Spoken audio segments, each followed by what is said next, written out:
The following is a conversation with Ian Hutchinson, a nuclear engineer and plasma physicist at MIT.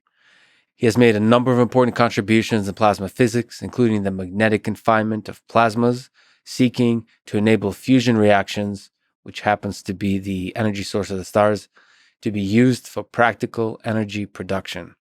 Current nuclear reactors, by the way, are based on fission, as we discuss.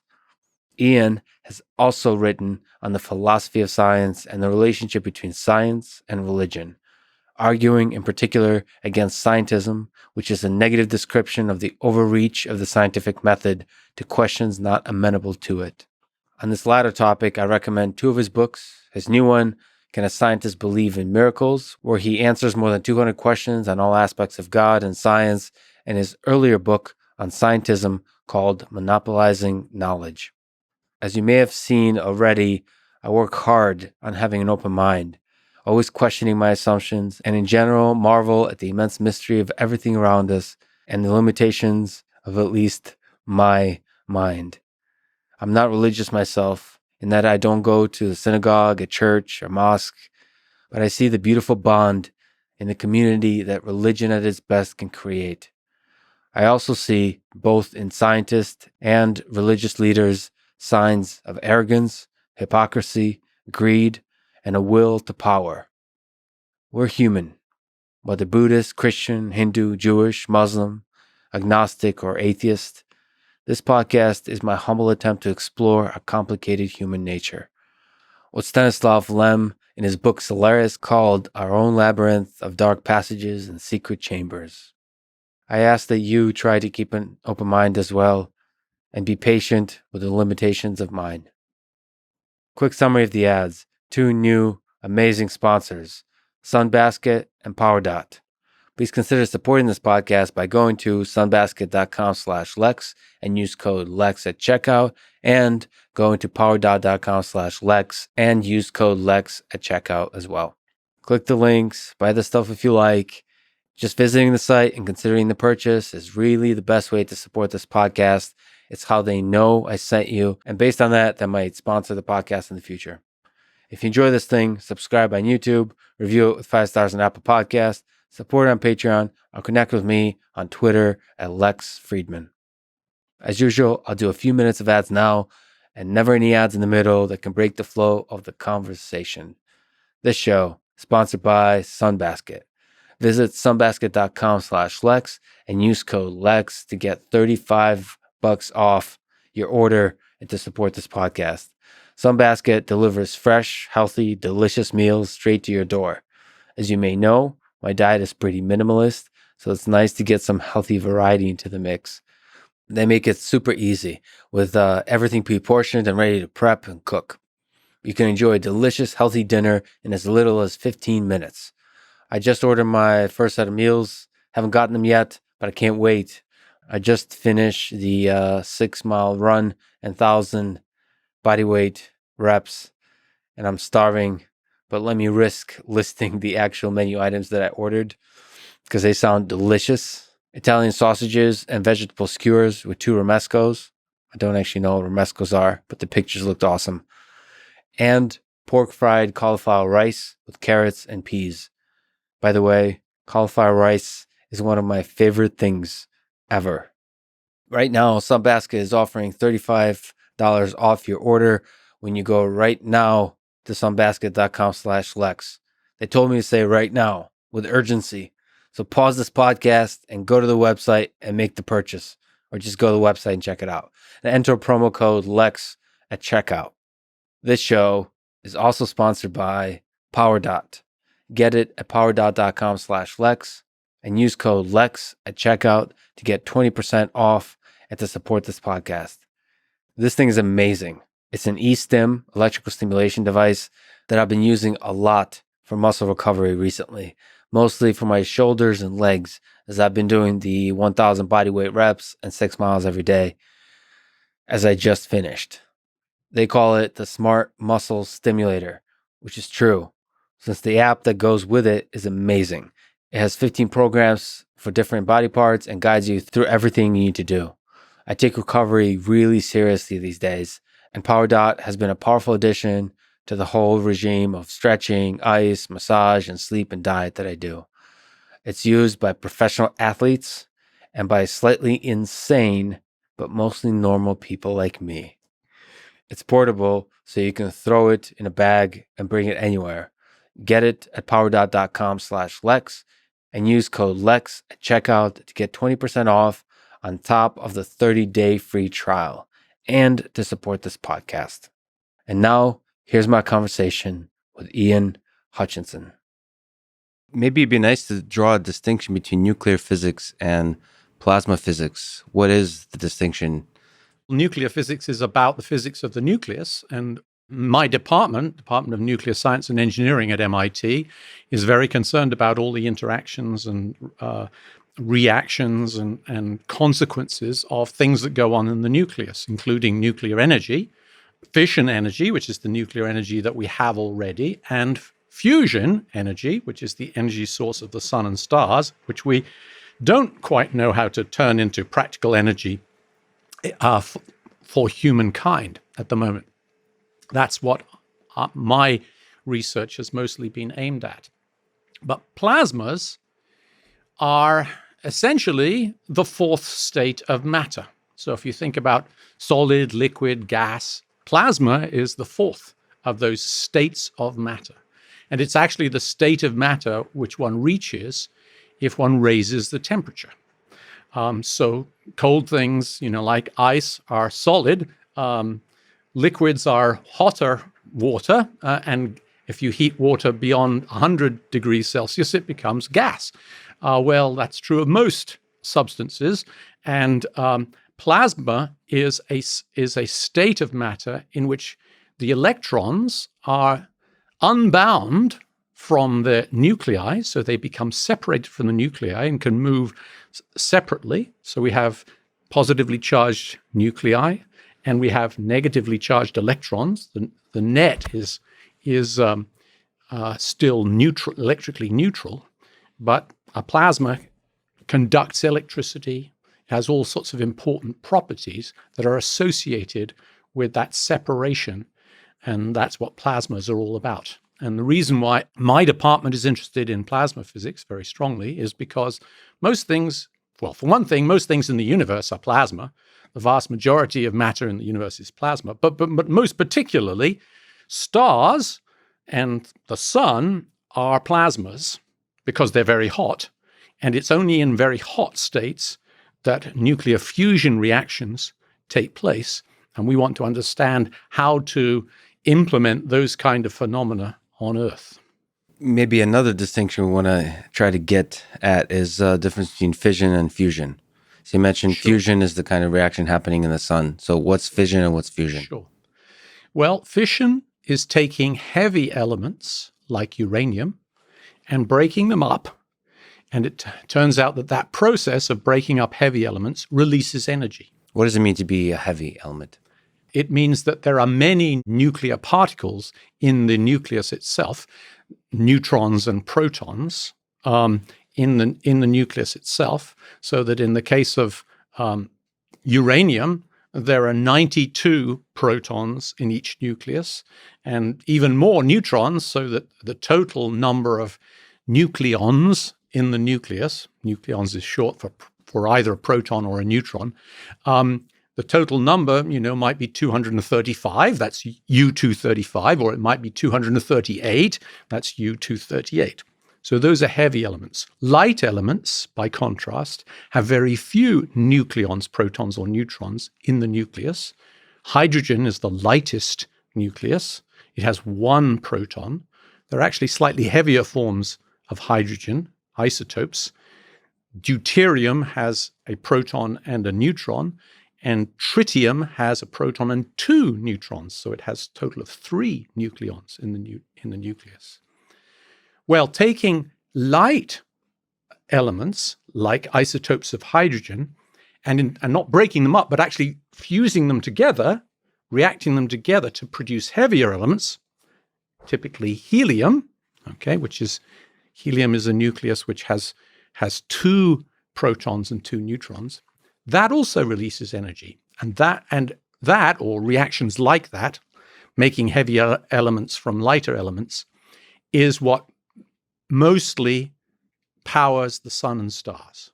Both fusion and fission release approximately 1,000,000 times more energy per unit mass than chemical reactions. So a chemical reaction means take hydrogen, take oxygen, react them together, let's say, and get water. That releases energy.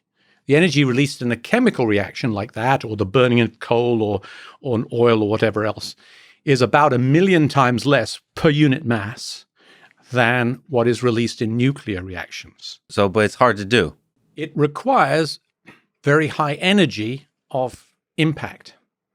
And actually, it's very easy to understand why. And that is that those two nuclei, if they're both, let's say, hydrogen nuclei, one is, let's say, deuterium and the other is, let's say, tritium, they're both electrically charged. And so and they're positively charged, so they like charges repel. Everyone knows that, right? So basically, to get them close enough together to react, you have to overcome the repulsion, the electric repulsion of the two nuclei from one another. And you have to get them extremely close to one another in order for the nuclear forces to overtake the electrical forces and actually form a new nucleus. And so one requires very high energies of impact in order for reactions to take place. And those high energies of impact correspond to very high temperatures of random motion. So that's why you can do something like that in the sun. So we can build the sun. That's one way to do it. But on Earth, how do you create a fusion reaction? Yeah. Well, nature's fusion reactors are indeed the stars, and they are very hot in the center, and they reach the point where they release more energy from those reactions than they lose by radiation and transport to the surface and so forth. And that's a state of ignition. And that's what we have to achieve to give net energy. It's like lighting a fire. If you have a bundle of sticks and you hold a match up to it and you see smoke coming from the sticks, but you take the match away and the sticks just fizzle out, that's not the reason they fizzled out. Is that, yes, they were burning, there was smoke coming from them, but they were not ignited. But if you are able to take the match away and they keep burning and they are generating enough heat to keep themselves hot and hence keep the reactions going, that's chemical ignition. Well, what we need to do, what the stars do, in order to generate nuclear fusion energy is they are ignited. They are generated enough energy to keep themselves hot. And that's what we've got to do on Earth if we're going to make fusion work on Earth. But it's much harder to do on Earth than it is, in a star, because, we need temperatures of order tens of millions of degrees Celsius in order for the reactions to go fast enough to generate enough electricity to keep it, or enough energy to keep it going. And so if you've got something that's tens of millions of degrees Celsius and you want to keep it all together and keep the heat in long enough to have enough reactions taking place, you can't just put it in a bottle, plastic or glass, it would be gone, in milliseconds. Mm-hmm. So you have to have some non-material mechanism of confining the plasma. In the case of stars, that non-material force is gravity.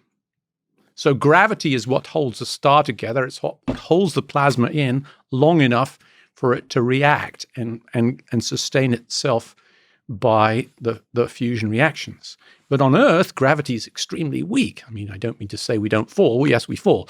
But the mutual gravitational attraction of small objects is very weak compared with the electrical repulsion or any other force that you can think about on Earth. And so we need a stronger force to keep the plasma together, to confine it. And the predominant attempt at making fusion work on Earth is to use magnetic fields to confine the plasma.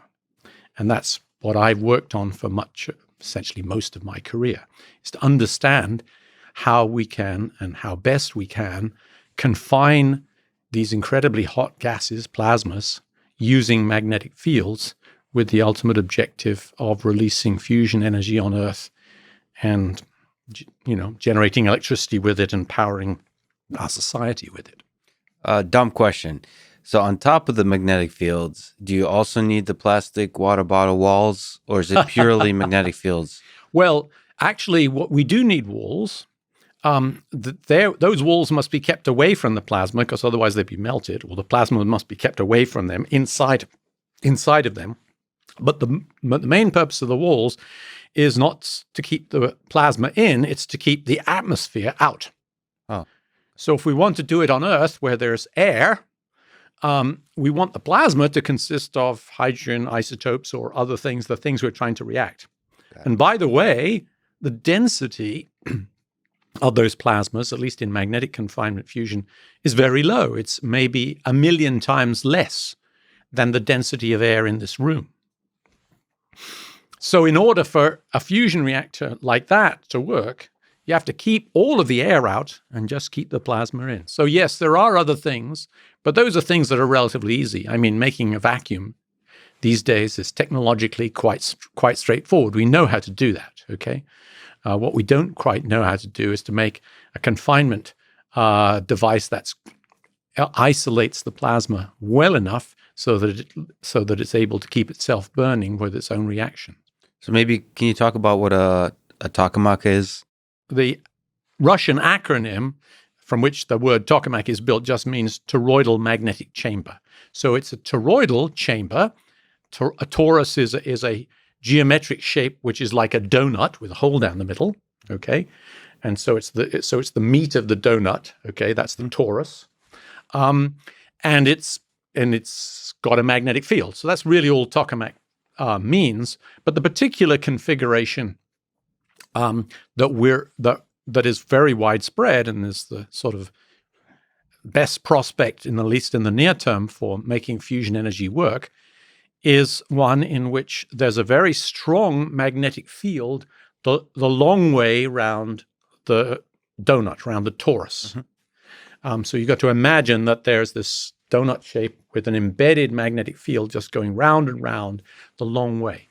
The big advantage of that is that plasma particles, when they're in the presence of a magnetic field, feel strong forces from the magnetic field, and those forces make the particles gyrate around the direction of the magnetic field line. So basically, the particles follow helical orbits, following like a spring that's directed along the magnetic field. Well, if you make the magnetic field go inside this toroidal chamber and just simply go round and round the chamber, then because of this helical orbit, the particles can't move fast across the magnetic field, but they can move very quickly along the magnetic field. And if you have a magnetic field that doesn't leave the chamber, it doesn't matter if they move along the magnetic field. It doesn't mean they're going to exit the chamber. But if you just had a straight magnetic field, as for example, coming from a Helmholtz coil or a bar magnet, then you'd have to have ends. It would come to the ends of the chamber somewhere, and the particles would hit the ends, and they would lose their energy. So that's why it's toroidal, and that's why we have a strong magnetic field. It's providing a confinement against motion in the direction that would lead the particles to leave the chamber. It turns out that, and here we're getting a little bit technical, but it turns out that a toroidal field alone is not enough, and so you need more fields to produce true confinement of plasma, and we get those by passing a current as well through the plasma itself. Or to make sure it stays on track. Well, what that does is makes the field lines themselves into much bigger helices. And that, for reasons that are too complicated to explain, that clinches the confinement of the particles, at least in terms of their single particle orbits, so they don't leave the chamber. And so when the particles are flying along this donut, the inside of the donut, are they? Where's the generation of the energy coming from? Are they smashing into each other?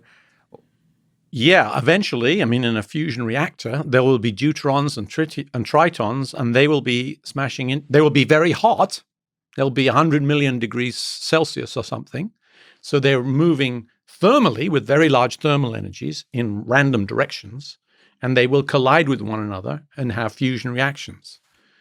When those fusion reactions take place, energy is released, large amounts of energy is released in the form of particles. One of the particles that's released is an alpha particle, which is also charged and is also confined. And that alpha particle stays in the donut and heats the other particles that are in that donut. So it transfers its energy to those, and it keeps them hot.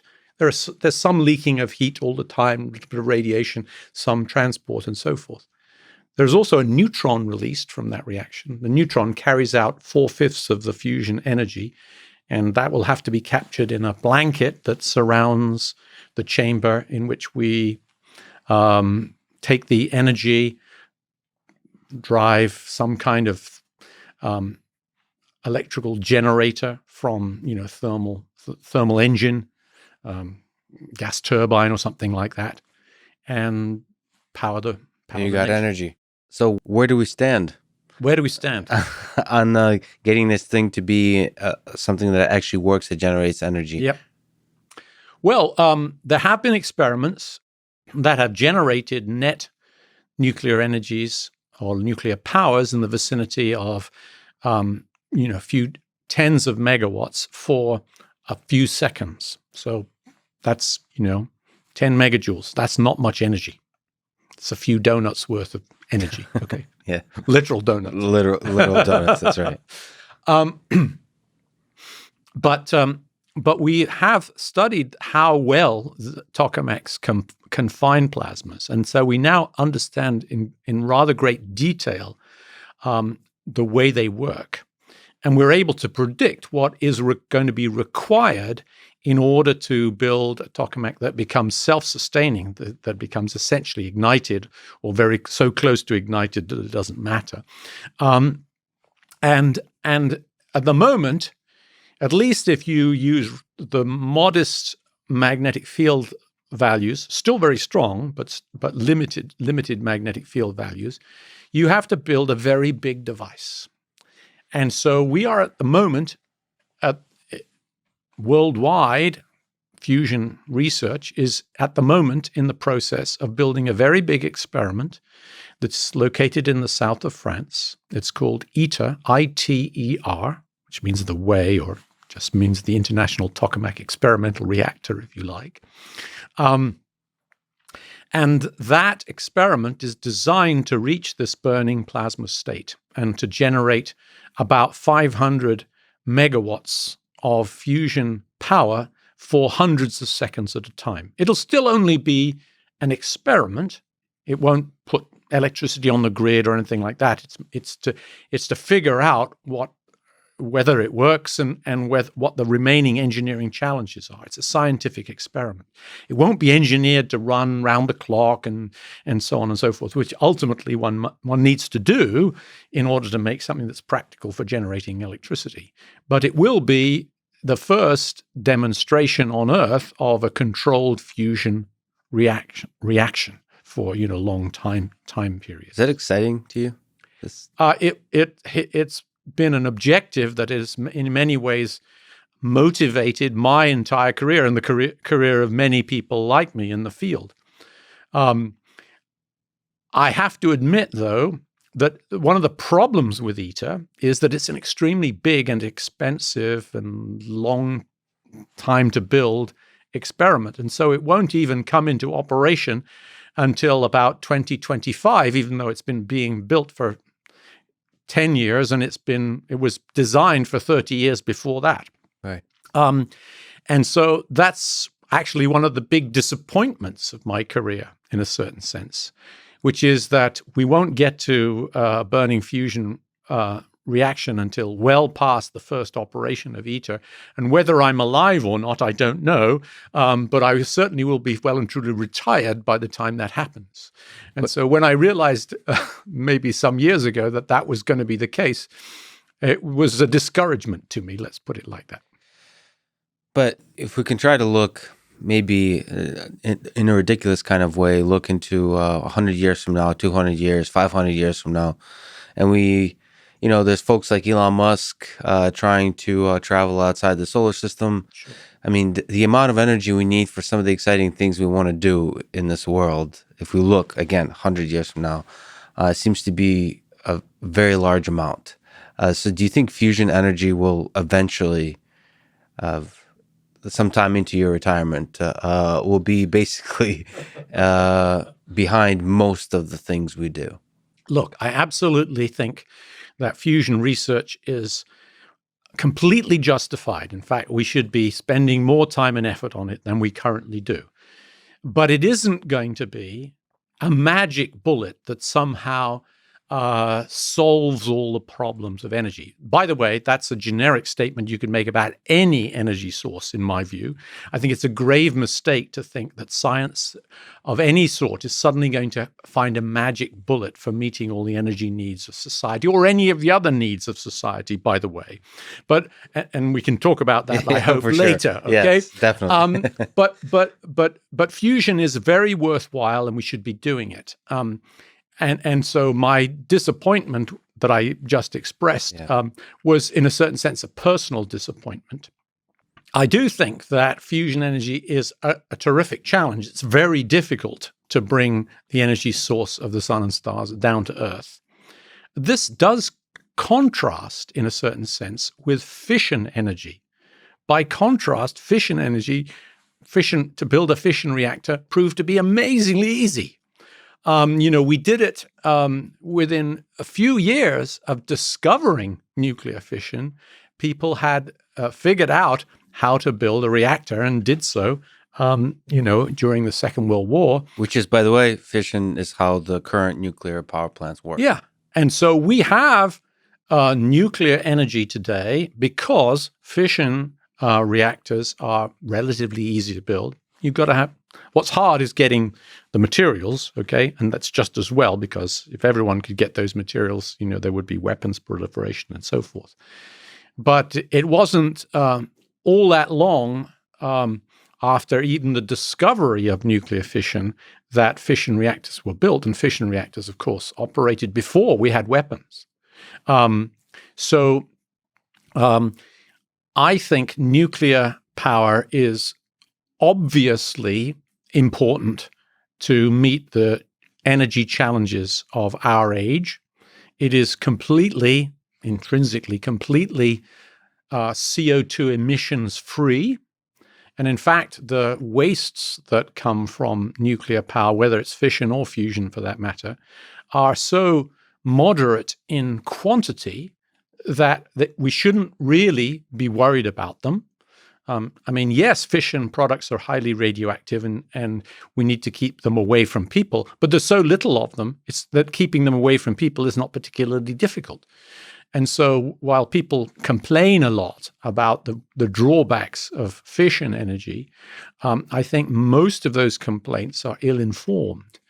We can talk about, the challenges and the disasters, if you like, of fission reactors. But I think fission, in the near term, offers a terrific opportunity for environmentally friendly energy, which in the world as a whole is rapidly being taken advantage of. China and India and places like that are rapidly building fission plants. We're not rapidly building fission plants in the US, although we are actually building 2 at the moment. 2 new ones. But we do still get 20% of our electricity from fission energy, and we could get a lot more. So it's clean energy. So it's clean energy. Now again, the concern is there's a very popular HBO show just came out on Chernobyl. There's the 3 Mile Island. There's Fukushima. That's the most recent disaster. So there's a kind of a concern of, nuclear disasters. Is that... Well, what do you make of that kind of concern, especially if we look into the future of fission energy-based reactors? Well, first of all, let me say one or two words about the contrast between fission and fusion, and then we'll come on to the question of the disasters and so forth. Fission does have some drawbacks, and they're largely to do with four main areas. One is, do we have enough uranium or other fissile fuels to supply our energy needs for a long time? The answer to that is we know we have enough uranium to support fission energy worldwide for thousands of years, but maybe not for millions of years, okay? So that's resources.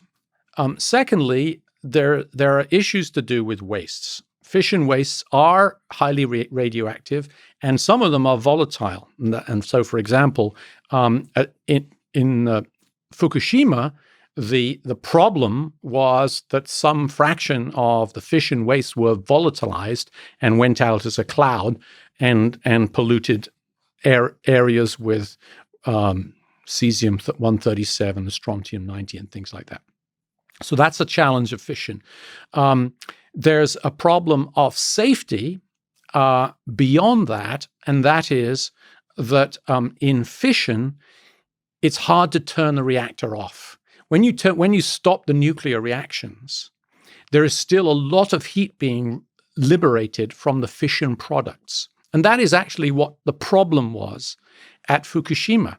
The Fukushima reactors were shut down the moment that the earthquake took place.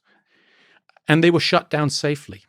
What then happened after that at Fukushima was, there was this enormous tidal wave, many tens of meters high, that came through and destroyed the electricity grid feed to the Fukushima reactors. And their cooling was then turned off. And it was the afterheat of the turned off reactors that eventually caused the problems that led to a release. And so that's a safety concern. And then finally, there's a problem of proliferation. And that is that fission reactors need fissile fuel, and the technologies for producing and enriching and so forth the fuels can be by bad actors to generate the materials needed for a nuclear weapon, and that's a very, very serious concern. So those are the four problems. Fusion has major advantages in respect of all of those problems. It has more longer-term fuel resources. It has far more benign waste issues. The radioactivity from fusion reactions is at least 100 times less than it is from fission reactions. It has essentially none of this afterheat problem, because it doesn't produce fission products that are highly radioactive and generating their own heat when it's turned off. In fact, the hard part of fusion is turning it on, not turning it off. And finally, you don't need the same fission technology to make fusion work, and so it's got terrific advantages from the point of view of proliferation control. So those are four main issues which make fusion seem attractive technologically, because they address some of the problems of fission energy. I don't mean to say that fission energy is overwhelmingly problematic, but clearly there have been catastrophes associated with fission reactors. Fukushima actually is, I think, in many ways often overstated as a disaster, because after all, nobody was killed by the reactors, essentially, zero. And that's in the context of a disaster, a tsunami that killed between 15 and 20,000 people more or less instantaneously. So, in the scale of risks, one should take the view that, in my estimation, that fission energy came out of that looking pretty good. Okay, of course, that's not the popular conception. Okay. Yeah, it's kind of. I mean, with a lot of things that threaten our well-being, we seem to be very bad users of data. We seem to be very scared of shark attacks and not at all scared of car accidents and this kind of miscalculation. And I think from everything I understand, nuclear energy, fission-based energy goes into that category. It's one of the safest, one of the cleanest forms of energy. Right. And yet the PR, whoever does the PR for nuclear energy is not has a hard job ahead of them at the moment. Well, I think part of that is their association with nuclear weapons. Right. Because when you say the word nuclear, people don't instantly think about nuclear energy. They think about nuclear weapons. And so there is, perhaps a natural tendency to do that. But yes, I agree with you. People are very poor at estimating risks, and they react emotionally, not rationally in most of these situations. Can we talk about nuclear weapons just for a little bit? So fission is the kind of reaction that's central to the nuclear weapons we have today. That's what sets them off. That's what sets them off. So if we look at the hydrogen bomb, maybe you can say how these different weapons work. So the earliest nuclear weapons, the nuclear bombs that were dropped on Japan, et cetera, were pure fission weapons. They used enriched uranium or plutonium, and their energy is essentially entirely derived from fission reactions. But it was early realized that more energy was available if one could somehow combine a fission bomb with fusion reactions, because the fusion reactions give more energy per unit mass than fission reactions, and this was called the super. You might have heard of the expression the super, or more simply, hydrogen bombs. Okay, bombs which use isotopes of hydrogen and the fusion reactions associated with them. But like you said, it's hard to turn on. It's hard to turn on because you need very high temperatures and you need confinement of that long enough for the reactions to take place. And so a bomb, actually, a thermonuclear bomb or a hydrogen bomb, has essentially a chemical implosion which then sets off a fission explosion, which then sets off and compresses hydrogen isotopes and other things, which I don't know because I've never had a security clearance. Okay, so I can't betray any secrets about weapons because I've never been party to them, but because I know a lot about this problem, I can guess. Okay, and sets off fusion reactions in the middle. Okay, so that's basically, it's that sequence of things which produce these enormous, multi-megaton bombs that have very large yields. And so fusion alone can't get you there. It is actually possible to set off or to try to set off little fusion bombs alone without the surrounding fission explosion. And that is what is called laser fusion. So another approach to fusion, which actually is mostly researched in the weapons complex, the national labs and so forth, because it's more associated with the technologies of weapons, is inertial fusion. So if you decide instead of trying to make your plasma just sit there in this torus, in the tokamak, and be controlled steady state with a magnetic field, if you're willing to accept that I'll just set off an explosion, okay, and then I'll gather the energy from that somehow. I don't quite know how, but let's not ask that question too much. Then it is possible to imagine generating fusion alone explosions.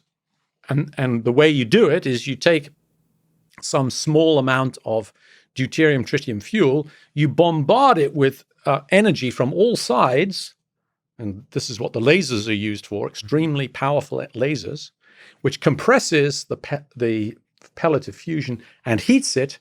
It compresses it to such a high density and temperature that the reactions take place very, very quickly, and in fact, they can take place so quickly that it's all over with before the thing flies apart. Okay. Wow. And that so is heat it up really fast. That is inertial fusion. Okay? Is that useful for energy generation for No, outside? not yet.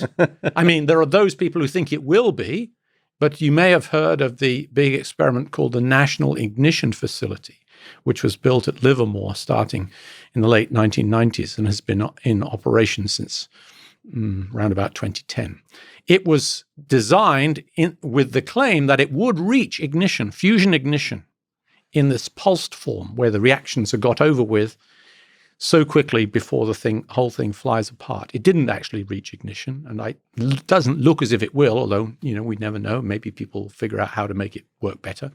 But the answer is, in principle, it seems possible to reach ignition in this way, maybe not with that particular laser facility. Are you surprised that we humans haven't destroyed ourselves, given that we've invented such powerful tools of destruction? Like, what do you make of the fact that for many decades we've had nuclear weapons now? Speaking about estimating risk, at least to me, it's exceptionally surprising. I was born in the Soviet Union, that that big egos of the big leaders, when rubbing up against each other, have not created the kind of destruction everybody was afraid of for decades. Well, I must say I'm extremely thankful that it hasn't. I don't know whether I'm surprised about it. I've never thought about it from the point of view of, is it surprising that we've avoided it? I'm just very thankful that we have. I think that there is a sense in which cooler heads have prevailed at crucial moments. I think there is also a sense in which, mutually assured destruction has in fact worked as a policy to restrain the great powers from going to war. And in fact, the fact that we haven't had a world war, since the 1940s is perhaps even attributable to nuclear weapons in a kind of strange and peculiar way. But I think humans are deeply flawed and sinful people, and I certainly don't feel that we're guaranteed that it's going to go on like this. And we'll talk about the sort of the biggest picture view of it all.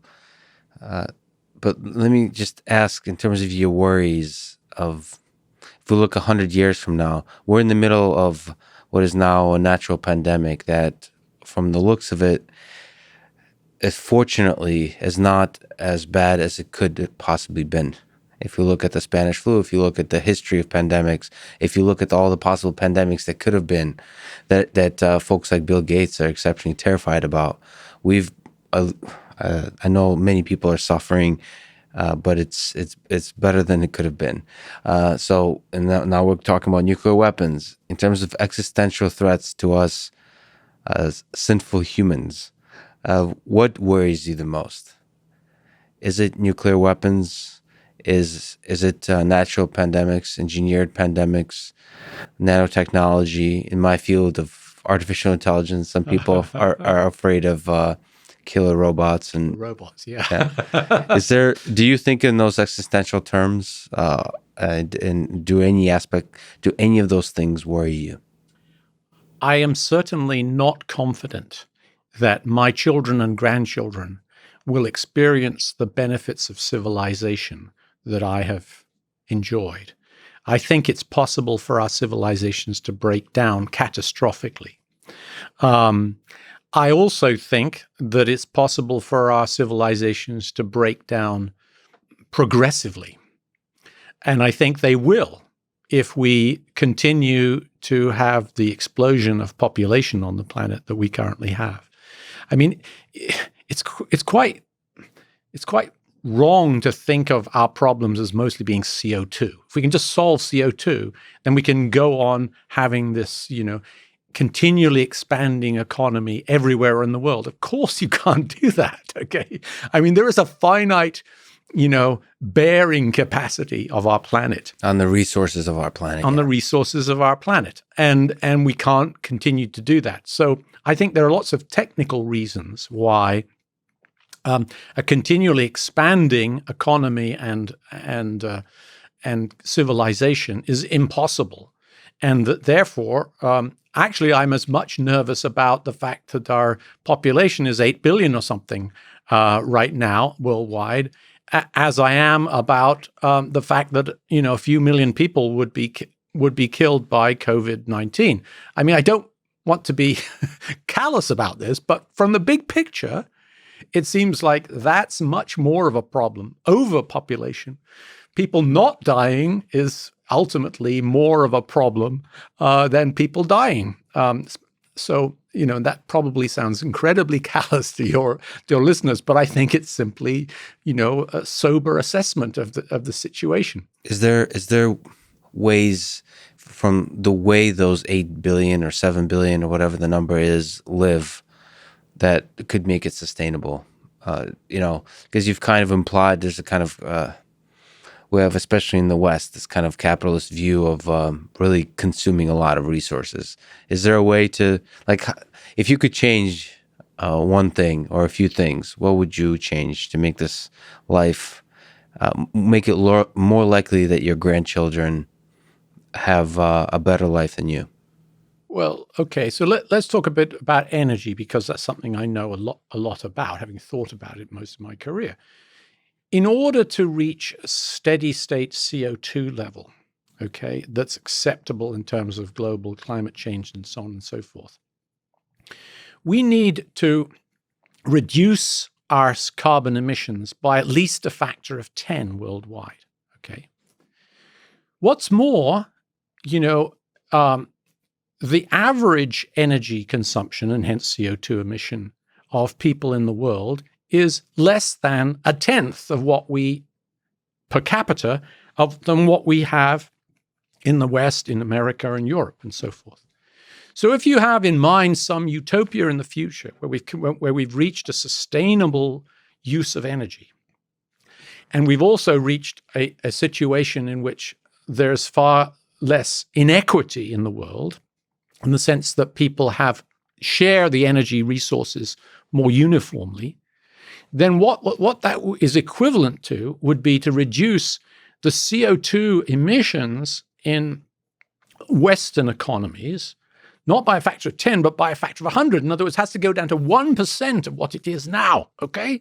Yeah. So, when people talk about, let's use natural gas because, maybe it only uses 60% of the energy of coal. It's complete nonsense. That's not even scratching the surface of what we would need to do. So, is that going to be feasible? I very much doubt it.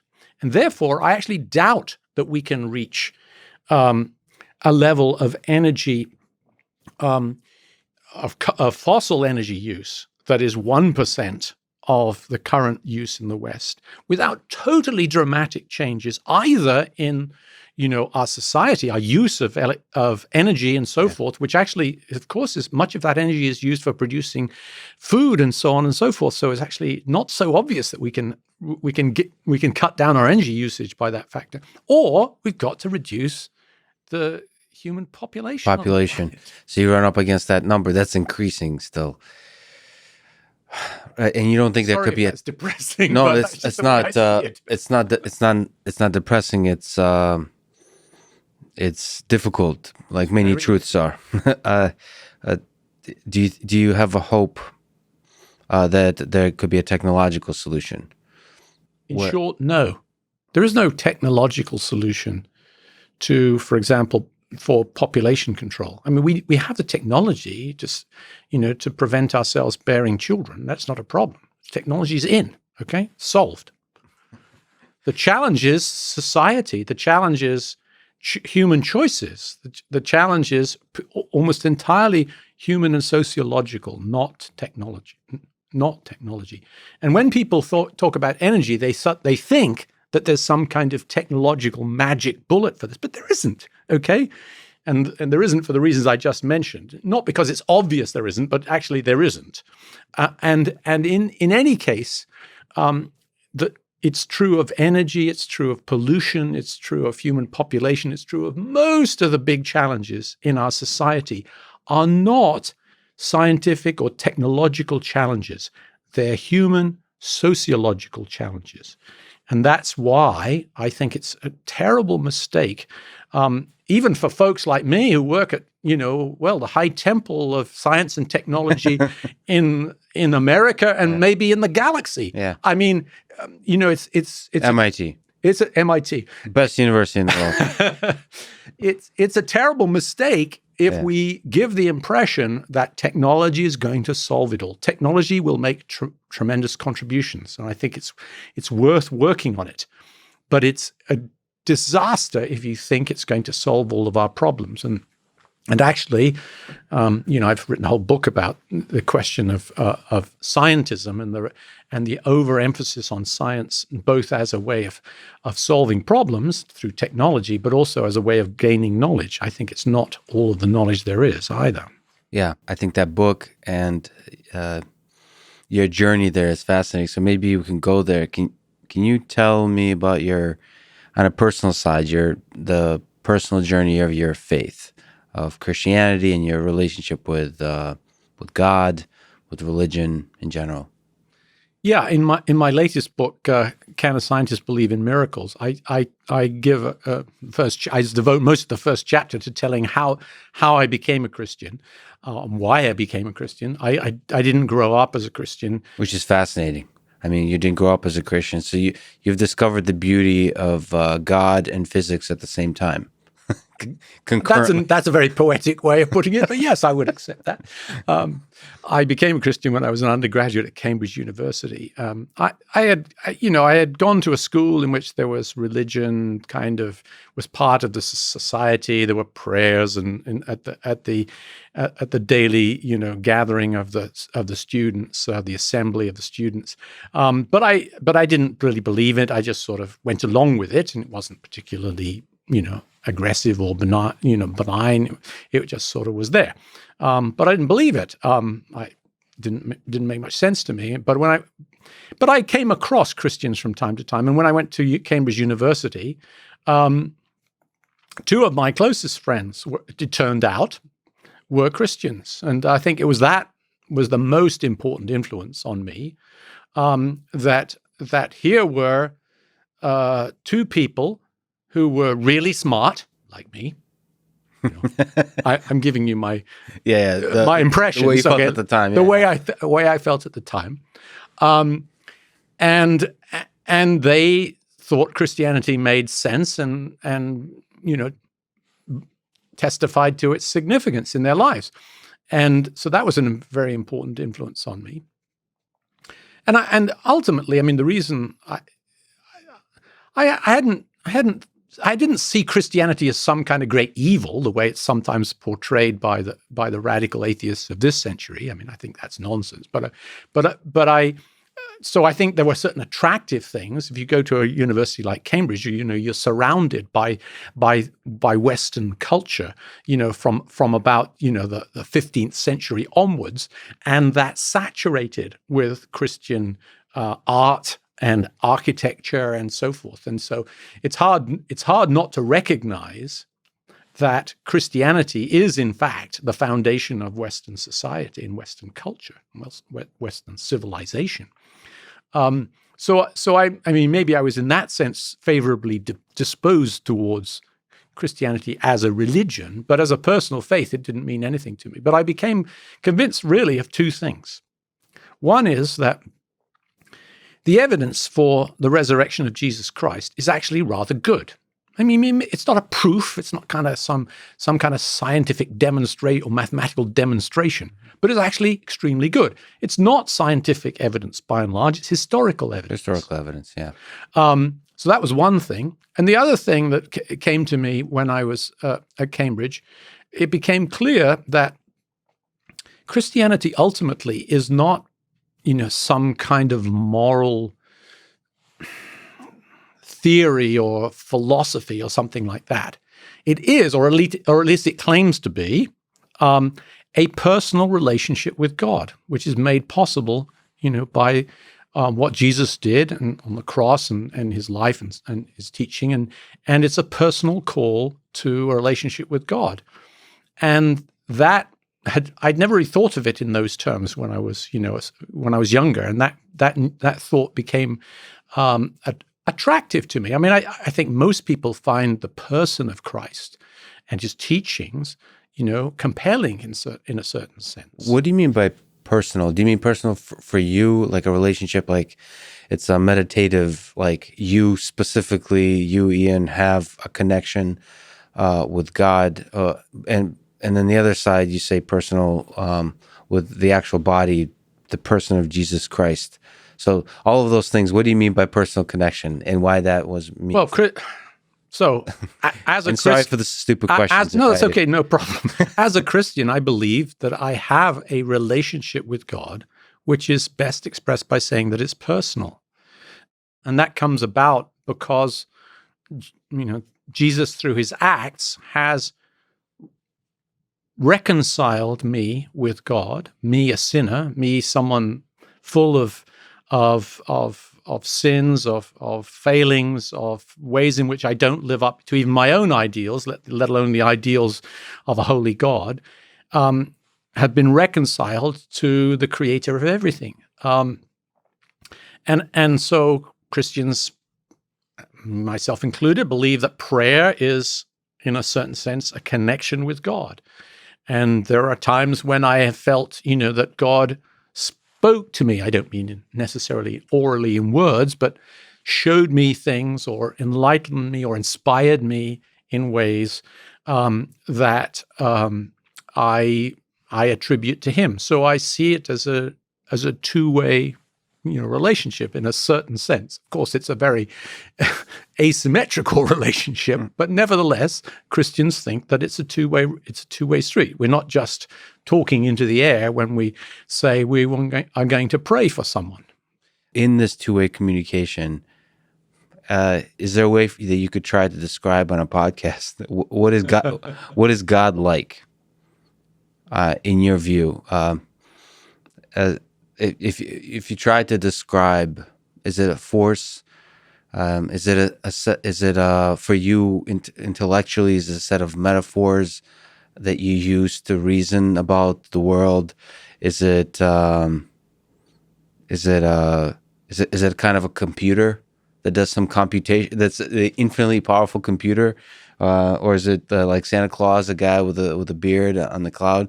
Like I don't mean what God actually is. I mean, in your limited cognitive capacity as a human, what do you find helpful for thinking of what God actually looks like? What is God? Well, let me start by saying none of the above, okay?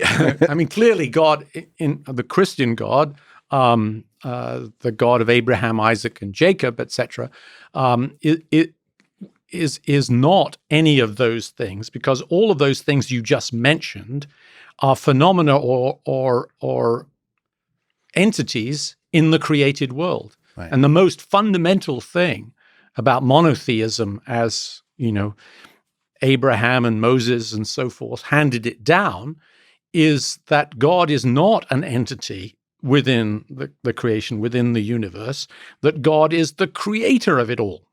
And that's what Genesis, first two chapters of Genesis, is really about. It's not about telling us, how God created the world. It's about telling us and telling the early Hebrews that God created the world, okay? And that therefore he is not, simply an entity within it. On the other hand, our finite minds have a pretty hard time encompassing that. Right. Yeah. So one has to therefore work in terms of metaphors and images and so forth. And I think we would know very little about who God is if we were simply left to our own devices. If we were just, here you are, you're in the universe, try to figure out who made it and so forth. Well, philosophers think they can do a little bit of that, maybe, and theologians think that they can do a little bit more. But Christians think that God has actually helped us along a lot by revealing himself. And we say that he's revealed himself supremely in the person of Jesus Christ. And so, when Jesus says to his disciples, if you've seen me, you've seen the Father, then that is, in a certain sense, a watchword for answering this question for Christians. It is that supremely, if we want to help ourselves understand who God really is, we look to Jesus. We look to what he did. We look to what he said, and so forth. And we believe that he is one with the Father, and that's why we believe, in the Trinity. I mean, it's basically because that revelation is extremely central to Christian belief and teaching. So in that sense, through Jesus, there was that's kind of a historical moment that's profound, that's really powerful. But do you also think that God makes himself seen in less obvious ways in our world today? Absolutely. I mean, it's certainly been the outlook of Jews and Christians throughout history that God is seen in the creation. That when we look at the creation, we see to some extent the wonder, the majesty, the might of the person or the entity, but the person who created it. And that's a way in which scientists, particularly, have over the ages, and certainly over most of the last 5 centuries since the scientific revolution, scientists have seen, in a certain sense, the hand of God in creation. I mean, this leads us perhaps to a different discussion, but I mean, it's remarkable to me how influential Christianity and religion in generally has been in science. Yeah, most of the scientists through history, as you described, I mean, God has been a very big part of their life and their work. Certainly up until the beginning of the 20th century, that was the case. So maybe this is a good time can you tell me what scientism is? Yeah, I mean, the short answer is that by scientism, we mean the belief that science is all the real knowledge there is. And that's a shorthand. There are lots of different facets of it, and which one can explore. And the book in which I explored it most thoroughly was actually an earlier book called Monopolizing Knowledge. And the purpose of that title is to draw attention to the fact that in our society as a whole, particularly in the West today, we have grown so reliant on science that we tend to put aside other ways of getting to know things.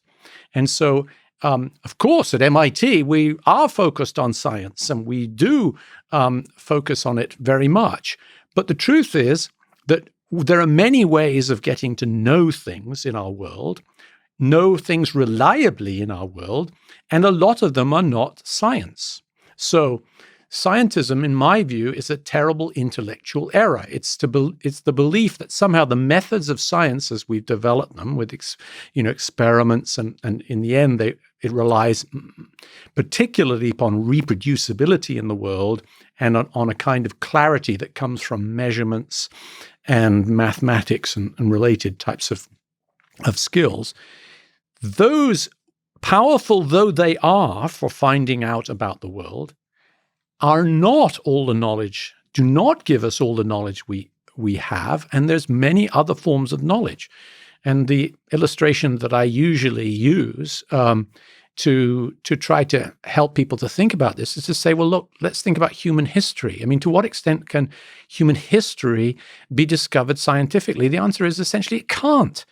And the reason is because human history is not reproducible. You can't do reproducible experiments or observations and go back and try it over again. It's a one-off thing. The history is full of unique events, and so you can't hope to do history using the methods of science.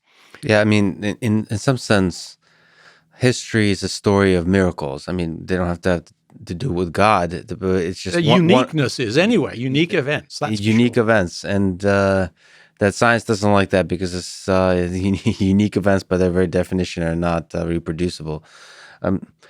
Can I ask sort of a tricky question? I don't even know what atheist or atheism is, but is it possible for somebody to be an atheist and avoid slipping into scientism? Oh yeah, absolutely. These are two separate things, okay? I'm quite sure there are many people who don't believe in God and yet recognize that there are many different ways we get knowledge. Some is history, some is sociology, economics, politics, philosophy, art history, language, literature, etc., etc. There are many people who recognize those disciplines as having their own approaches to epistemology and to how we get knowledge, and valuing them very highly. I don't mean to say that everyone, who's an atheist automatically, subscribes to the scientific viewpoint. That's not true. But it's certainly the case that many of the arguments, in fact, most of the arguments of the aggressive atheists of this century, people are sometimes called new atheists, although they're actually rather old. Most of their arguments are rather old, are drawing heavily on scientism. So when they say things like, there's no evidence to support Christianity, okay, what they are really focusing on is saying that Christianity isn't proved, or the evidence for Christianity is not science. Okay, science doesn't prove it. Right. And if you read their books, that's what you find they really mean is science doesn't lead you necessarily to believe in a creator God or in any particular religion. I accept that. That's not a problem to me. Because I don't think that science is all the knowledge there is, and I think there are other important ways of getting to know things, and one of them is historical, for example. And I mentioned earlier that I became persuaded, and I still am persuaded, that the historical evidence for the resurrection is very persuasive. Again, it's not proof or anything like that, but it's pretty good evidence. Okay. Yeah, I talked to Richard Dawkins on this podcast, and I saw you debate with Sean Carroll. So I understand this world. It makes me very curious. Maybe let me ask sort of another way. My own kind of worldview. Maybe you can help, as by way of therapy, understand. Because you've kind of said that there's other ways of knowing. What about if I kind of sit here and am cognizant of the fact that I almost don't know anything? So sort of I'm sitting here almost paralyzed by the mystery of it all. And it's not even, when you say there's other ways of knowing, it feels almost too confident to me, because when I listen to beautiful music or see art, there's something there that's beyond the reach of scientism, I would say. So beyond the reach of the tools of science. But I don't even feel like that could be as an actual tool of knowing. I just don't even know where to begin, because it just feels like we know so little. Like if we look even 100 years from now, when people look back to this time, humans look back to this time, they'll probably laugh at how little we knew. Even 100 years from now. And if we look at 1,000 years from now, hopefully we're still alive, or some version of ourselves, or AI versions of ourselves are still alive. They'll certainly laugh at the absurdity of our beliefs. So what do you, so you don't seem to be as paralyzed by how little we know. You confidently push on forward. But what do you make of that sense of just not knowing? Of the First mystery of all, we need to be modest or humble, if even, about what we know. I accept that, and I certainly think that's true. Not simply because in the future we'll know more science and there will be more powerful ways of finding out about things, but simply because sometimes we're not right. We're wrong, okay, in what we think we know. So that's crucial, but it's also a very Christian outlook. That kind of humility is what Jesus taught. So I don't know whether this was in the back of your mind when you were thinking about this, but it's often the case that people of religious faith are accused of being dogmatists, okay? And there is a sense in which dogma, teaching, accepted teaching, is part of religions, okay? But I don't think that necessarily that leads one to blind dogmatism. And I certainly don't think that faith, we can talk about this later if you like, but I certainly don't think that faith means thinking you know something and not listening to counter arguments, for example. So I think that's crucial. Yeah. What does faith mean to you? What does it feel like? What is it actually how do you carry your faith in terms of the way you see the world? Well, I think faith is very often misunderstood in our society at the moment, because it's often portrayed as being nothing other than believing things you know ain't true, Yeah. or believing things that are not proven. Okay, and faith does have a strand which is to do with basically believing in concepts or propositions. But actually, the word faith is much broader than that. Faith also means, trusting in something, trusting in a person, or trusting in a thing, the reliability of some technology, for example. That's equally part of the meaning of the word faith. And there's a third strand to the meaning of the word as well, and that is loyalty. So I have faith in my wife, and I try to act in faith towards her, and that's a kind of loyalty. And so those three strands are the most important strands of the meaning of faith. Yes, belief in propositions that we might not have full proof about, or maybe we have very little proof about, but it's also trust and loyalty. And actually, in terms of the Christian faith, Christians are far more called to trust and loyalty than they are to belief in things they don't have proof of. Okay, but the critics of religion generally tend to emphasize the first one and say, well, you believe things for which you have no evidence. Okay, that's what they think faith is. Well, yeah, there is a sense in which everybody has to live their lives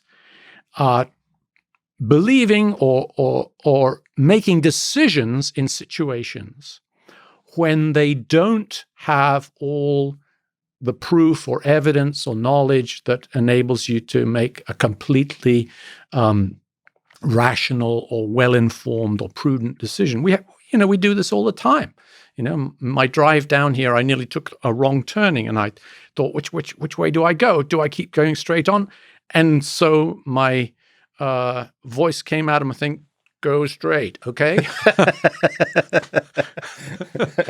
So you have to make decisions, and sometimes, you don't have a navigation system telling you what to do. You just have to make that decision with insufficient evidence. And you're doing it all the time as a human, and that's part of being sentient.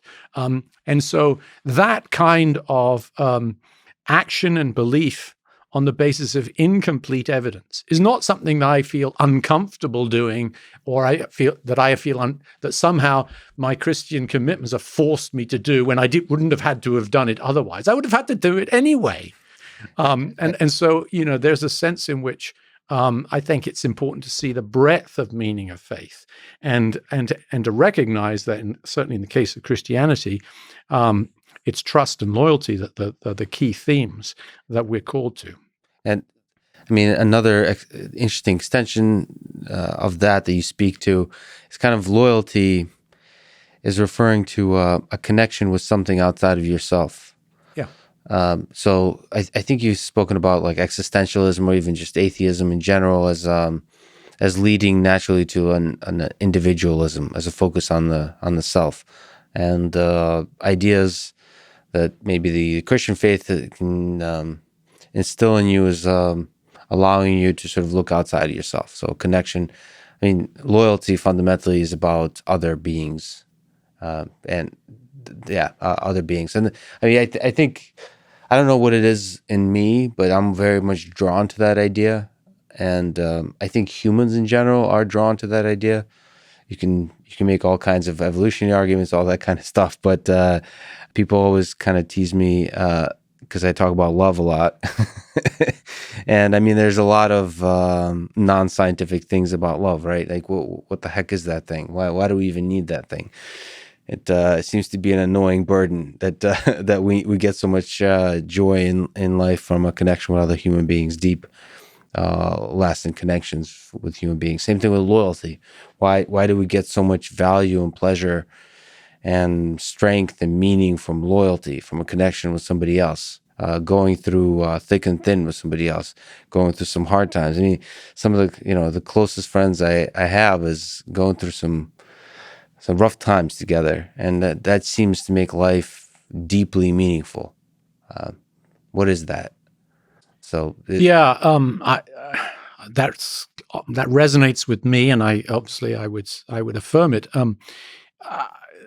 I think just to correct an implication that you made, I don't think it's necessarily the consequence of atheism that we lose track of those kinds of things. I mean, I think that atheists can be loyal, okay, if you like. Right. The question more often comes up in the context of, where does morality come from? Mm. And loyalty, I think, and duty are related to one another. If we have loyalty to someone, then we have a duty to them, okay, as well. And I think that insofar as we see ourselves as having any kinds of duties or moral compulsions with respect to our relationships to other people, I think it's a question that always arises. Well, where do these come from? And there are various approaches that people have towards deciding what makes ethics or morality moral. Okay, but I do think it's the case that it's very hard to ground morality in any kind of absolute way or persuasive way in mere human relationships. And so it's certainly the case that in Christianity, there is a sense in which morality and the morality of morals comes from a transcendent place, from a transcendent deity, and that we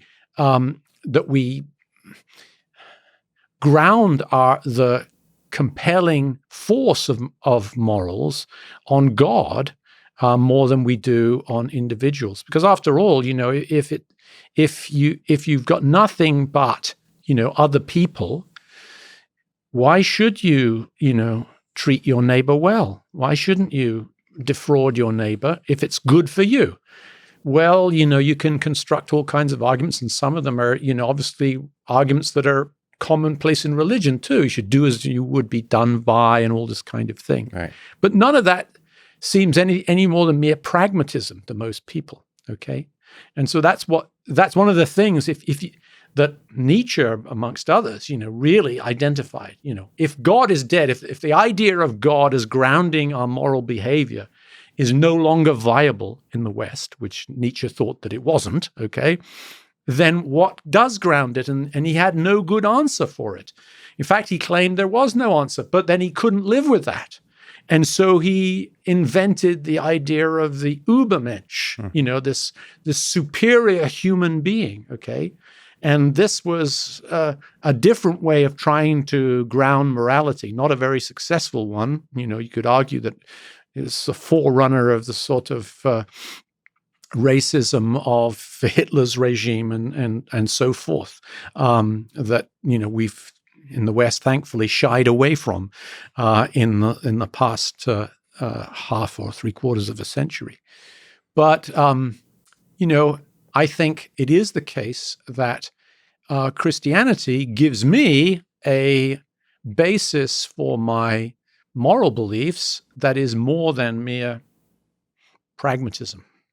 Yeah, but there is so stepping outside of all of that, there does seem to be a powerful stabilizing, like we humans are able to hold ideas together, like in a distributed way, outside of whether God exists or not, or any of that. Just our ability to kind of converge together towards a set of beliefs, sometimes into tribes. It's kind of, I don't know if it's inherent to being human beings.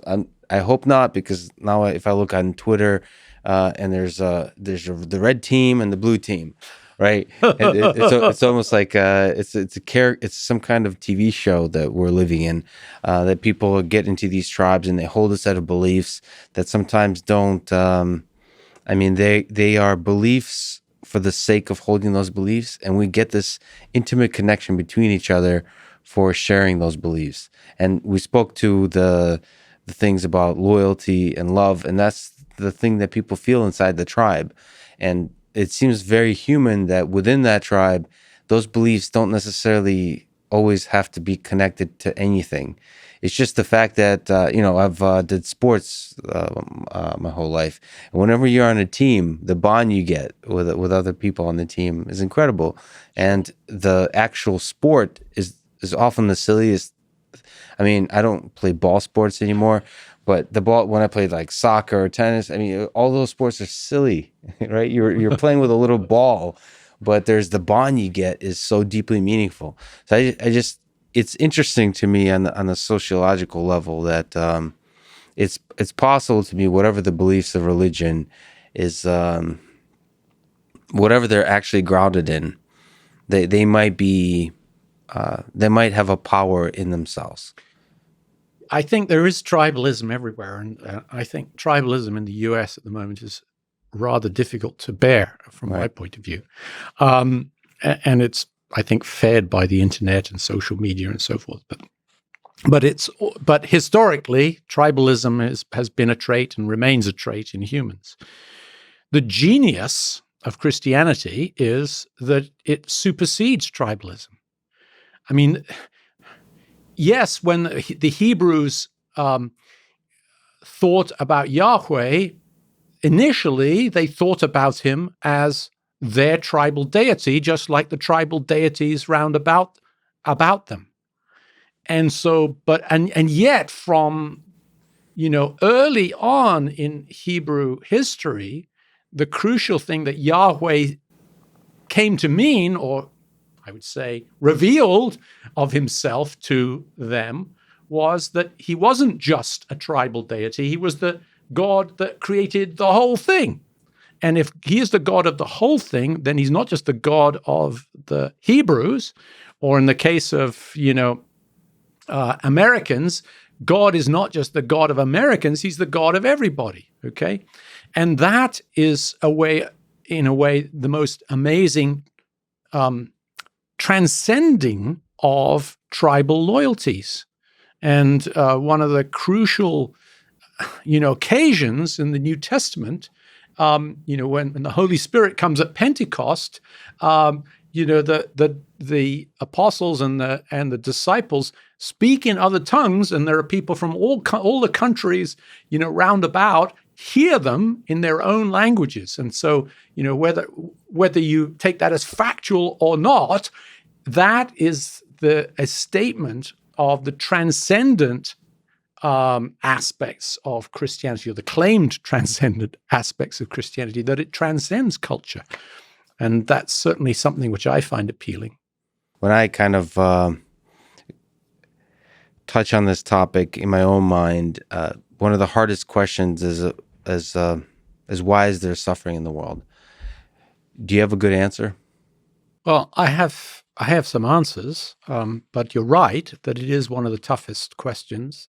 The problem of pain, or the problem of suffering, or the problem of theodicy, as theologians call it, is probably one of the toughest. I think it's important to say that there are certain types of answers to this question, but there are aspects of this question to which there is no intellectual answer that is going to satisfy. And the fact of the matter is, when I'm speaking to an audience, let's say at some kind of lecture, I can be sure that there are people in that audience who are either personally suffering, they've got illness, they've got pains, maybe they're facing death, or someone in their family is in similar sorts of situations. So suffering is a reality, and there is nothing that I can say that is going to solve their feeling of agony and angst and maybe despair in those types of situations. There is really only one thing that I think humans can do for one another in those kinds of situations, and that is simply to be there alongside your friend or your colleague or whoever, family member or whoever it might be. And that's the only really sense in which we can give comfort. If we try to give intellectual solutions to these problems, we're going to be like the comforters that were in the book of Job in the Bible, who brought no comfort to Job himself with their intellectual answers. But if they had been there, and some of them were there, they sat alongside, that is some level of comfort. And after all, that's the meaning of the word compassion. It means to suffer alongside of somebody. And I would say, first off, what does a Christian say about suffering? The first thing a Christian should say is compassion is all that really counts. And what's more, we say that God has acted in compassion towards us. That is to say, he has suffered with us in the person of Jesus Christ. And when we see the passion of Jesus, we recognize that God takes suffering deadly seriously, has taken it so seriously that he's been willing to come and be a part of his creation in the person of Jesus Christ and suffer death, the most horrible death on the cross, for our benefit. So that's one side of suffering. But the question, the philosophical question remains, surely if God is good, and God is omnipotent, benevolent, why doesn't he take away all the suffering? Why doesn't he cause miracles to occur that will take away all this suffering?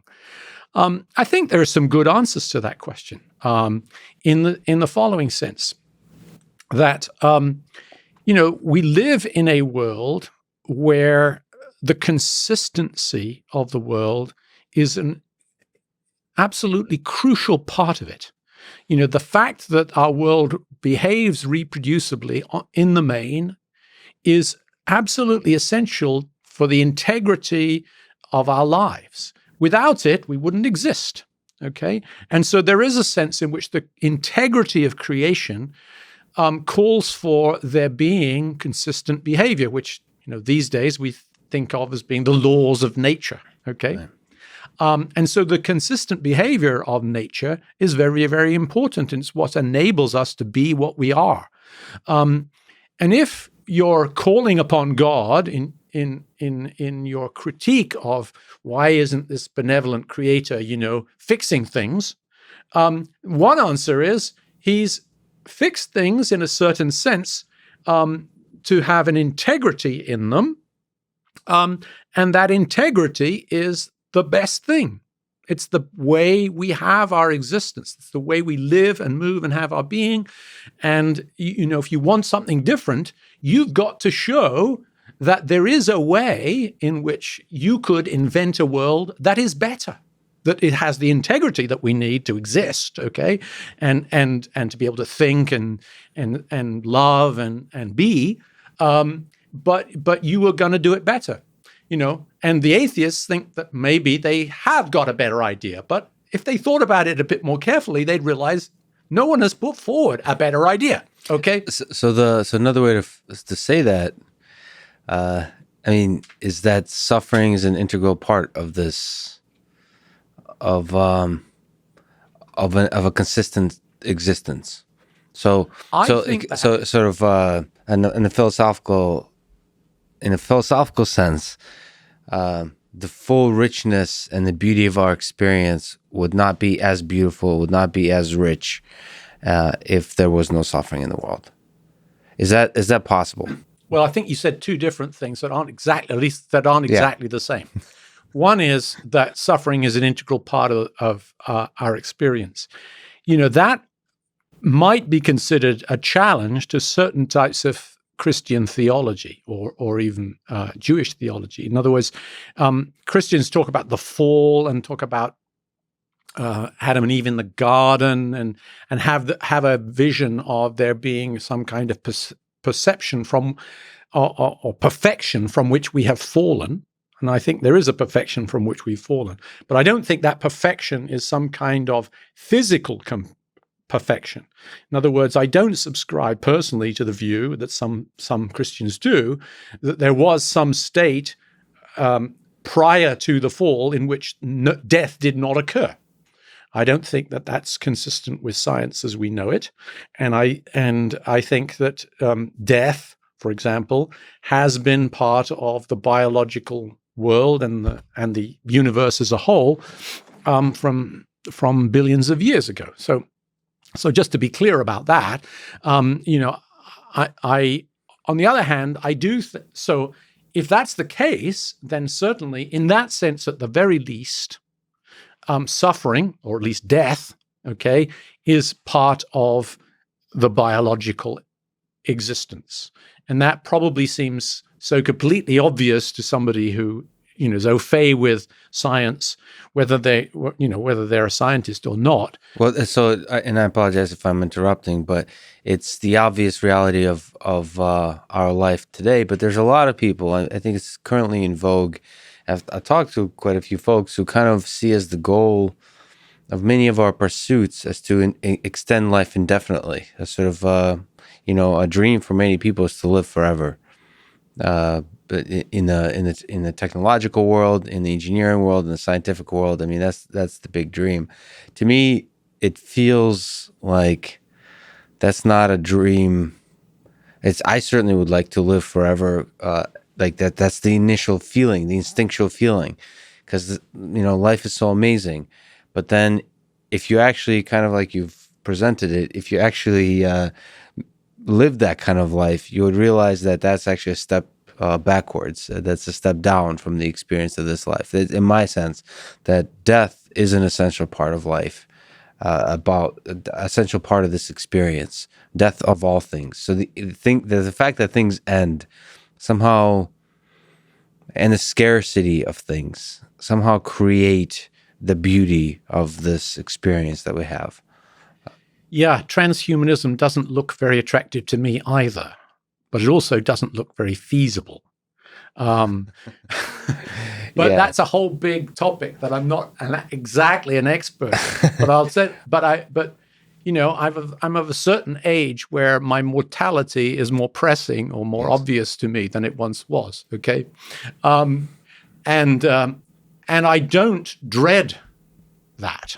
I don't see that as, in a certain sense, even the enemy. Okay, you're not afraid of death? Well, I'm afraid of lots of things in a conceptual way, but it doesn't keep me awake at night. Okay, I think, like most people, I'm more afraid of pain than I am of death. So I don't want to put myself forward as some kind of hero that doesn't worry about these things. That's not true. But I do think, and maybe this is part of my Christian outlook, that there is life beyond the grave. But I don't think that it's life in this universe or in this, certainly not in this body, and maybe not in a certain sense in this mind. I mean, Christian belief in the afterlife is that we will be resurrected. We will be, in a certain sense, be with God. I don't know what that means, and I don't think anybody else really quite knows what that means. But there are lots of ways that over history, people, artists and writers and so forth, have pictured it. And these are all perhaps some of them helpful ways of thinking about it. Do you think it's possible to know what happens after we die? I don't think we find out by near-death experiences or those kinds of things, but I think that that we have sufficient. I feel I have sufficient information, if you like, in terms of God's revelation, to be confident that I will go somewhere else, okay?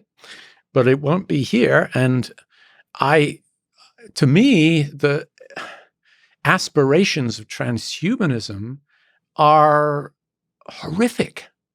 I mean, I think it would be a nightmare, not a dream, a nightmare, to be somehow downloaded into a computer and live one's life like that.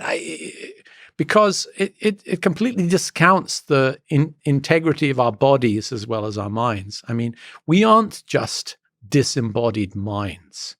It would not be me that was in the computer. It would be something else if that kind of download were possible. Of course, it isn't possible, and it's very long way from being possible. But amazing things happen, so we shouldn't be too certain. So this is a place that again, maybe taking a slight step outside.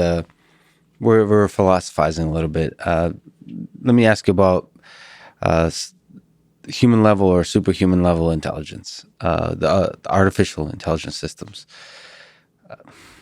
What do you make from almost a religious or a perspective that we've been talking about of the special aspect of human nature, of us creating intelligence systems that exhibit some elements of that human nature? Is that something, again, like we were talking about with transhumanism, there's a feasibility question of how hard is it to actually build machines that are human level intelligence or have something like consciousness or have all those kinds of human qualities. And then there's do we want to do that kind of thing? So on both of those directions, what do you think? Well, okay. So, since your podcast is called AI, I don't want to offend too many of your listeners out there. But I think one should be a little bit more modest about one's claims for AI than have typically been the case. Yeah. I think that actually a lot of people in AI are somewhat chastened, and so there are more modest claims than are common with the transhumanists and so forth. And, I used to play chess when I was a kid. I was pretty good at it, okay? Won competitions and so on and so forth. And I'm talking about when I was in high school, I thought it was pretty unlikely that a computer would be able to become good at chess. But I was dead wrong, okay? And so, how did that make you feel, by the way, when you blew a big Kasparov? I stopped playing chess seriously when I encountered computers that could beat me. Okay, yeah. I still play with my grandchildren a little bit, but yeah, it seemed like, in a certain sense, it became a solved problem when AI was able to do it better than I could. So I think that there are ways in which today we've seen computers do things which historically were regarded as being very characteristic of human intelligence. And in that sense, there is some success to AI. I also think that there are certain things which one might think of as being AI, which are, completely widespread in our society. I'm thinking about the internet, search engines, and so forth, which are enormously influential and obviously do things more powerfully than any individual human or even any combination of humans could do, much faster and accessing databases and so on and so forth. All of this is outstripped our human intelligence. I'm not sure the extent, though, to which that is really intelligence in the way that was traditionally meant, but it's certainly amazingly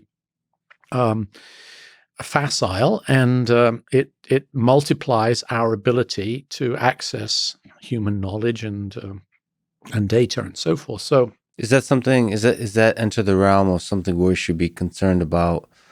So, in the realm of religion, you talk about what is good, what is evil, what is right, what is wrong. You have a set of morals, set of beliefs, and when you have an entity come into the picture that has quite a bit of power, if we potentially look into the future, and intelligence and capability, do you think there's something that religion can say about artificial intelligence, or is that something we shouldn't worry about until it arrives, you think? Just like with the chess program. Religious writers have thought about this for centuries. there's been a long debate about what was historically called a plurality of worlds. And it was actually more about whether there are places where other intelligent creatures live than it was about us creating them. But I think it's largely the same question. It's almost like aliens, like other intelligent life. So if there is other intelligent life in the universe, what is its relationship to God? Okay, that is, in a certain sense, the puzzle that religious thinkers and writers have thought about for a long time. And there's a whole range of different opinions about that. I mean, personally, I think it's an interesting question, but it's not a very pressing question at the moment. And I think the same way about the question of what happens if we're able to build a sentient robot, for example. I think it's an interesting question, and we'll have to think about it when that happens. But I think we're still quite a ways away from that. And so I don't have a good answer. But I think there's a literature that one could tap to think about. Okay. If you want to start early on the question. Yeah. Well, let me ask you another impossible question. From a religious or from a personal perspective, what do you think is consciousness? This subjective experience that we seem to be having. Does the Christian religion have something to say about consciousness? Does your own, when you look in the mirror, do you have a sense of what is consciousness?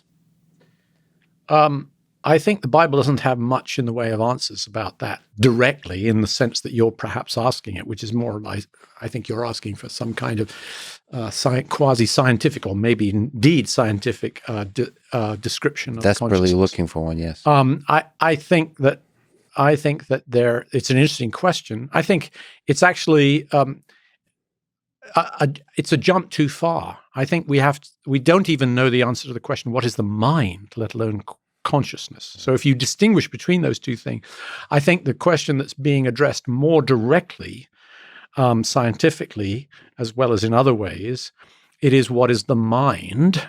And that is certainly a very topical question, even in places like MIT, which is not historically involved with philosophical questions. That people doing neuroscience and so forth.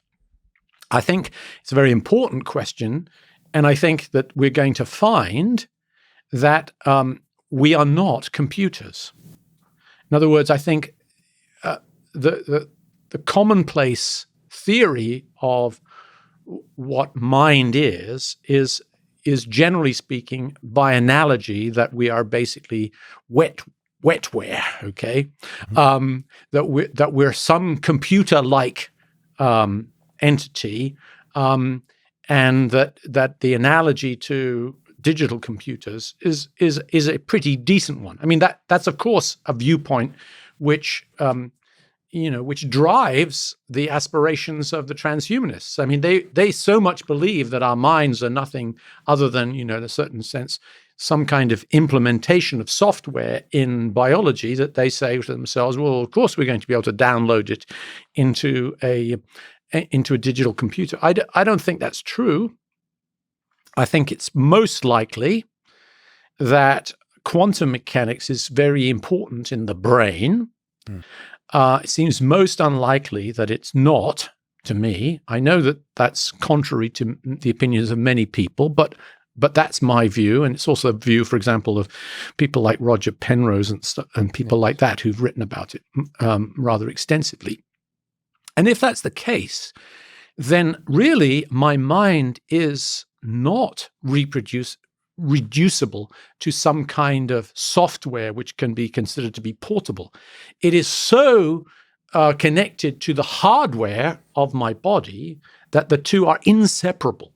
Okay, and so if that is in fact what we find, as I suspect will be the case, then the aspirations of the transhumanists will be very long in coming, if at all. So I think that actually physics and chemistry, are in a sense involved with the brain and within the mind, but not in a very simple way, like the computer analogy. Yeah. In a much more complicated way.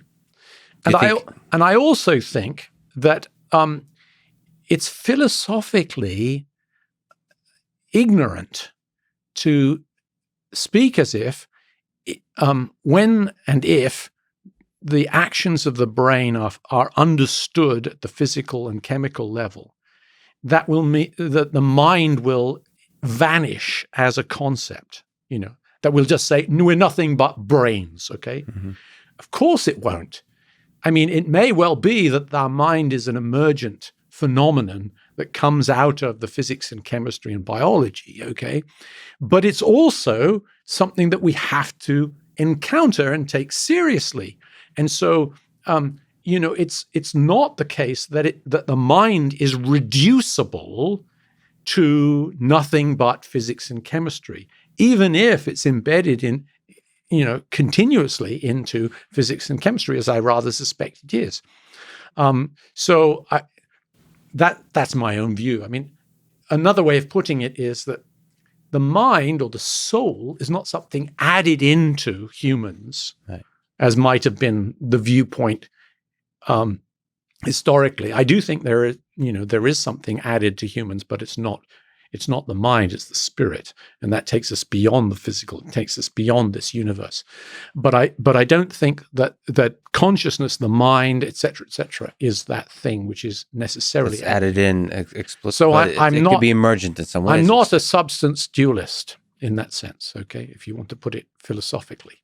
I mean, your sense is so the mind and the intelligence and consciousness can be these emergent things.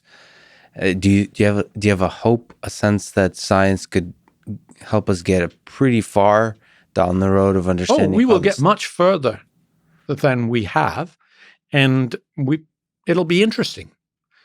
I mean, right now our methods of diagnosing the human brain are extremely primitive. I mean, the resolution that we have, that comes out of NMR and brain scans and so forth is miserable compared with what we need in order to understand the brain at the cellular level, let alone at the atomic level. But we're making progress. It's relatively slow progress, but it's progress, and people are working on it, and we're going to get better at it, and we'll find out very interesting things as we do. The time resolution is also completely hopeless compared with what we need to understand the thought, So there's a long way to go, and we will get better at it. But I'm not at all worried, as some people are, and some people speak as if it's a good thing, that somehow the concepts of humanity and the mind and religion and consciousness are going to vanish because we're going to have, complete physico-chemical description of the brain in the near future. That we're not going to have that. And secondly, even if we had it, the mind and all these other things aren't going to vanish because of it. Well, I find kind of compelling the notion that whoever created this universe and us did so to understand itself, himself. I mean, there's a powerful self-reflection notion to this whole experiment that we're a part of. Well, I certainly think that God takes delight in his creation, and that it was created for that delight as much as it was for any other reason, and that that therefore there's reason to be hopeful and awestruck by the creation, whether it's on the very small or on the very large. I'm not sure if you're familiar. There's something called the simulation hypothesis that's been fun to talk about with computer scientists and so on, which is a kind of thought experiment that proposes that the entirety of the world around us is a kind of a computer program. That's a simulation, and then we're living inside it. I think there's from a certain perspective that could be consistent with a religious view of the world. I mean, you could just use different terms, basically. What are your? But it feels like a more modern, updated version of that. But what's your sense of this of the simulation hypothesis? Do you find it interesting, useful to think about it? Do you find it ridiculous? Do you find it fun? What are your thoughts? it's fun, and it's been, of course, the subject of various movies. Yeah. That some of which are very well known. I don't think it makes sense to think of it as a simulation hypothesis in the sense that we're really lying in banks on banks of beds, having our energy drained away from us, Right. and the simulation is going on in our individual brains. That makes no sense to me at all. I don't think that's what's meant by the simulation hypothesis as you're using it now. But I think that there is very little distinction between saying that an intelligent creator has set up the universe according to his will and his plan and set it in motion and is allowing it to run out. Maybe, as Christians say, he's sustaining it, actually, by his word of power, it says in the book of the letter to Hebrews, okay? In this amazingly consistent and integrated way. I don't think there's very much difference between saying that and saying that it's a simulation, okay? I mean, I think it's almost the same thing, okay? But I think it's important to recognize that the simulation, in that concept, the simulation and the creation or the universe are the same thing, okay? Mm. In other words, it's a simulation, that is billions of light years across, okay? Yeah. I mean, there's a sense in which it helps one understand, especially if you're not religious, that there's something outside of the world that we live in, that there's something bigger than the world we live in. And that, I mean, it's just another perspective on that humbles you. So in that sense, it's a powerful thought experiment. One shortcoming of that is the following: of the analogy is this, that we think of a simulation as something taking place in the universe. When it's taking place in my computer. Okay, yeah. I don't think that's the right analogy for a Christian view of creation. Okay, I don't think it's taking place in some other universe that God has made. Okay, I think maybe it's taking place in the mind of God. Christians might hypothesize also, but I think that it's important to recognize that Christian theology, at any rate, is that God is not one of the entities in the universe, and presumably, therefore, is very different from a simulation that we might run on a computer. Let me ask you, Adam and Eve, even Adam, ate of the fruit of the tree of knowledge of good and evil. Is this story meaningful to you? What does this story mean to you? Yeah, it is meaningful to me. I take the writings of the Bible very seriously, and I think that most Christians regard them as having some kind of authoritative role in their faith. What do I get from it? I mean, I think the most important thing that Christians get from the story of Adam and Eve and the eating the apple and so forth is that the relationship between humans and God is broken. Has been broken by man's disobedience. That's what the story of Adam and Eve and the apple is all about. And that broken relationship is, for Christians, what Jesus came to redeem, came to overcome that brokenness and restore that relationship with God. To some extent, at any rate, on earth, and ultimately, in eternity, to restore it fully. So that's really what Christians mean and gain from the story of Adam and Eve. Of course, lots of people ask the questions about how literally should we take these stories of, particularly the first few chapters of Genesis, which is an important question, but we tend to get bogged down with it a bit too much. I think we should take away the message, and I think what actually we would have seen if we'd been there, okay, is something which is a matter of speculation, and it's certainly not terribly important from the point of view of Christian theology. But it seems like a very important moment. As a man of faith, do you wish that I think it was Eve first? Yeah, well, Eve. That Do you wasn't wish an that apple, by the way? It was just a fruit. It was a fruit. You said it very carefully. It was the fruit of the tree, right?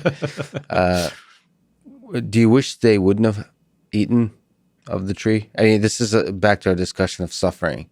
Was that like an essential thing that needed to happen? You're going to have to read Paradise Lost to get your answer to that. Beautifully put. Okay. Well, let me ask the biggest question, one that you also touch in your book, but one that I ask every once in a while is, what is the meaning of life? The meaning of my life is many different things, okay? But they are all kind of centered around relationships. I mean, for a Christian, one's relationship with God is a crucial part of the meaning of life. But one's relationship with one's family, wife, parents, children, grandchildren in my case, and so forth, those are crucially important. These are all the places where people, whether they're religious or not, find meaning. But ultimately, I think a person who has faith in a creator, who we think has an intention, or many intentions, but a will in respect of the world as a whole, that's a crucial part of meaning. And the idea that my life might have some small significance in the plan of that creator is an amazingly powerful idea that brings meaning. I tell a story in my book that when I was a student, before I became a Christian, I read a philosophy book whose approximate title was "What is the meaning of life?" And that book basically said there is no meaning to life. You have to make up the meaning as you go along. And I think that's probably the predominant secular view is these days, that there is no real meaning, but you can make up a meaning, and that will give you meaning into your life. I don't subscribe to that view anymore. I think there is more meaning than that. But I do think that those things which give meaning to our life are very important, and we should emphasize them. And you have said that as the part of that meaning, as the part of your faith, love and loyalty are key parts. So can you try to say what is love and loyalty? Like what does it mean to you? What does it look like?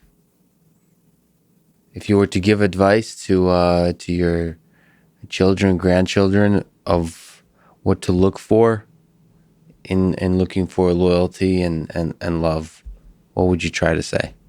Well, I think it's something like yielding your will or desire to another. It's valuing others more highly, or at least as highly as yourself. But that's just the start of it, because true love, you reach a point where you feel compelled by the other. And that, I think, to some people sounds very scary, but actually it's terrifically liberating. And I think that love then brings you into service towards another. And I'm, reminded of the phrase from the Anglican prayer book, where it talks about Jesus, whose service is perfect freedom. In other words, for us Christians, to serve God is what perfects our freedom. And I think there is an amazing love is in part captivity, but in a kind of paradoxical sense, it's also an amazing freedom. Love is freedom. I don't think there's a better way to end it. We started with fusion energy and ending on love. Ian, there's a huge honor to talk to you. Thank you so much for your time today. Thanks. It was a pleasure. Thanks for listening to this conversation with Ian Hutchinson, and thank you to our sponsors, Sunbasket and PowerDot. Please consider supporting this podcast by going to sunbasket.com/Lex and use code Lex at checkout, and going to powerdot.com/Lex and use code Lex at checkout. Click the links, buy the stuff. Even just visiting the site is really the best way to support this podcast because it helps convince them to sponsor it in the future. If you enjoy this thing, subscribe on YouTube, review it with 5 stars on Apple Podcasts, support it on Patreon, or connect with me on Twitter at Lex Fridman, spelled somehow without the letter E, just Fridman. And now, let me leave you with some words from Arthur C. Clarke. Finally, I would like to assure my many Buddhist, Christian, Hindu, Jewish, and Muslim friends that I am sincerely happy that the religion which chance has given you has contributed to your peace of mind, and often, as Western medical science now reluctantly admits, to your physical well-being.